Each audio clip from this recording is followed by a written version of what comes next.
petit retour sur une vidéo que j'ai postée il y a plus d'1 an, c'était les 3 règles du survivalisme, où j'ai eu beaucoup de commentaires. J'étais assez surpris et j'en ai sélectionné quelques-uns parmi les derniers. Parce que c'est assez redondant en fait.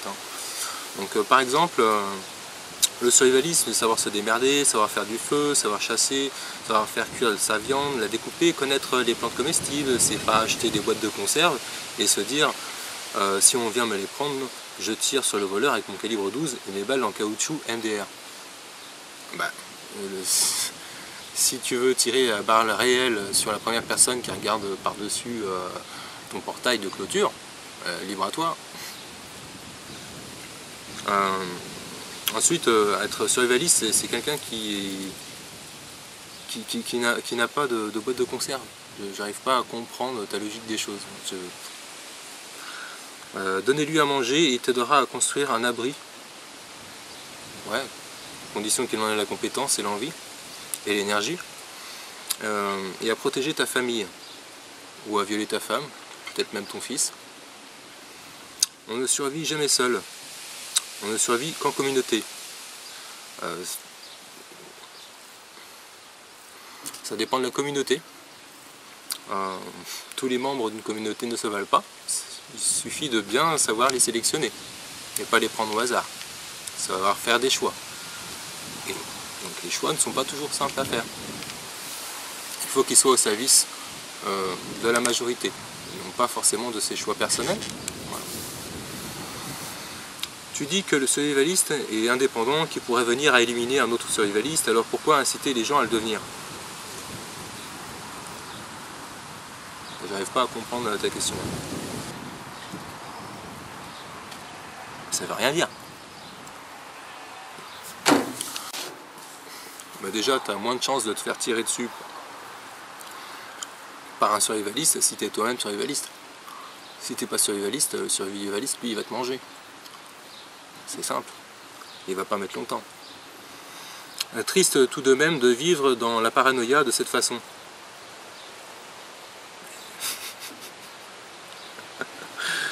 Ah mon Dieu, je te demande des arguments béton pour m'expliquer le pourquoi du comment. Bon, en fait, j'en ai rien à foutre de t'expliquer. Mon but, c'est pas de te convaincre. Voilà, on parle de choses qui pour moi sont importantes. Après, si pour toi, oui, tout le monde il est beau, tout le monde il est gentil, et le monde va bien, et bien continue de vivre comme ça. Fais l'autruche si ça t'intéresse. Moi, j'ai pas envie de dépenser de l'énergie pour te convaincre, ça m'intéresse pas, j'ai rien à gagner. Pour survivre, on a besoin des autres, c'est pour ça que les hommes, depuis tout temps, se sont regroupés, ont créé des sociétés, des civilisations.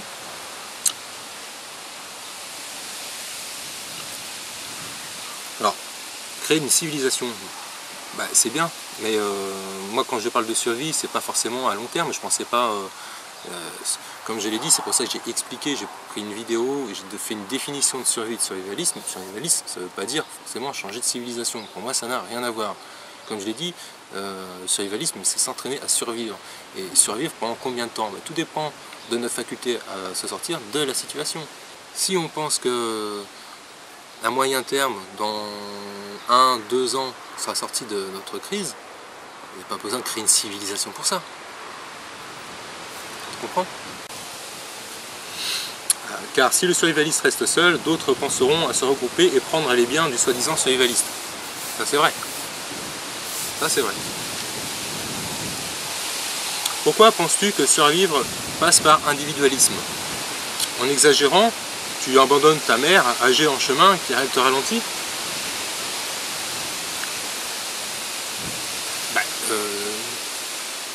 Si je la laisse pas, que je suis sûr de mourir, et elle aussi, pourquoi mourir tous les deux, alors que l'un d'entre nous peut s'en sortir pour ensuite continuer de protéger ses proches? Voilà. C'est bête à dire, c'est des choix très difficiles.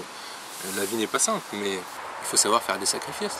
Donc quand tu dis, moi je préfère rester avec, voire mourir avec, ça te regarde.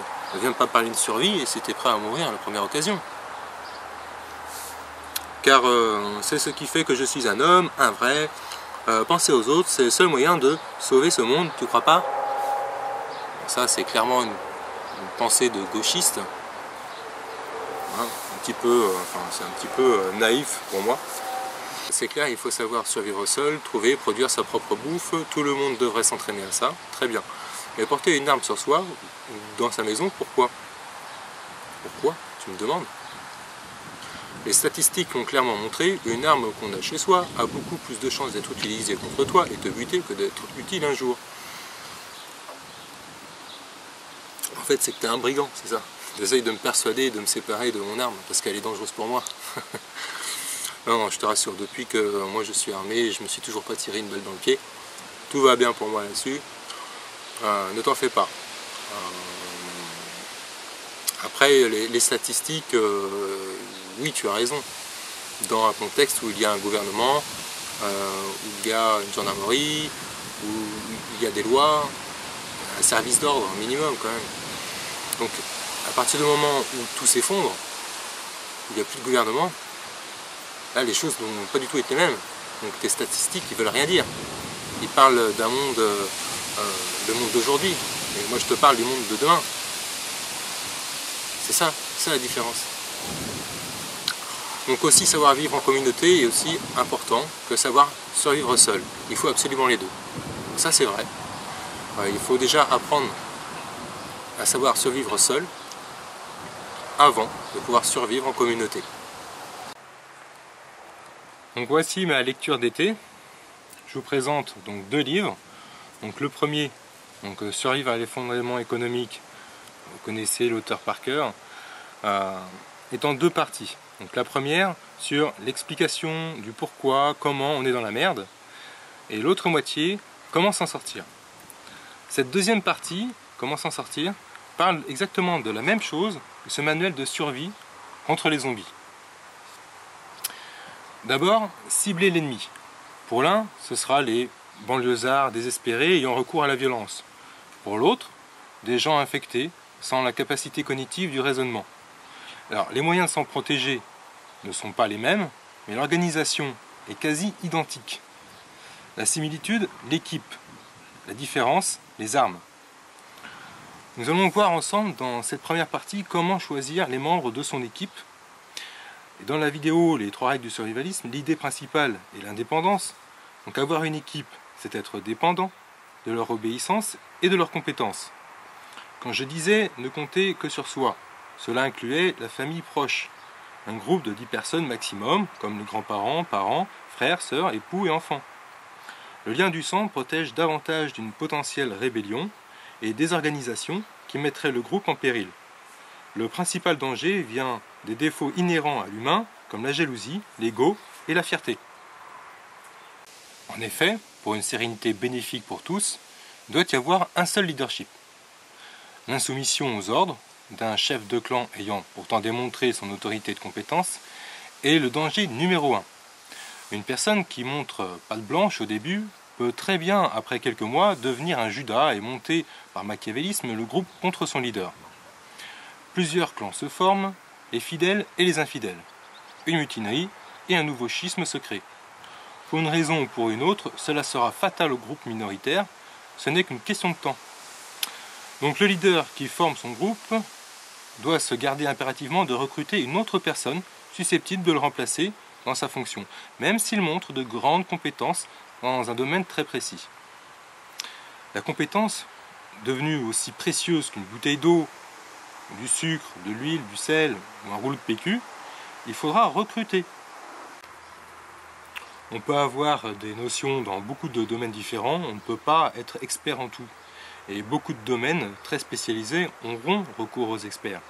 Les familles de compétences qui auront le plus de valeur sont en premier donc la famille des soins, c'est-à-dire médecins, chirurgiens, infirmiers, vétérinaires. Ensuite, par exemple les artisans comme mécaniciens, électriciens, plombiers, maçons, charpentiers.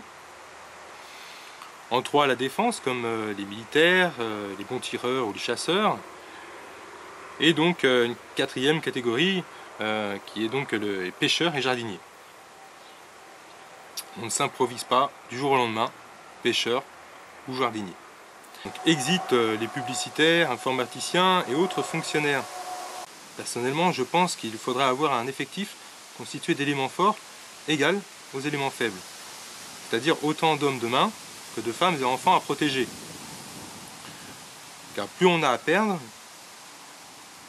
et moins on prend de risques. Un groupe de bérets verts, par exemple, a une durée de vie très limitée, parce que l'encouragement mutuel à prendre des risques pour montrer sa valeur aura raison de leur groupe en peu de temps.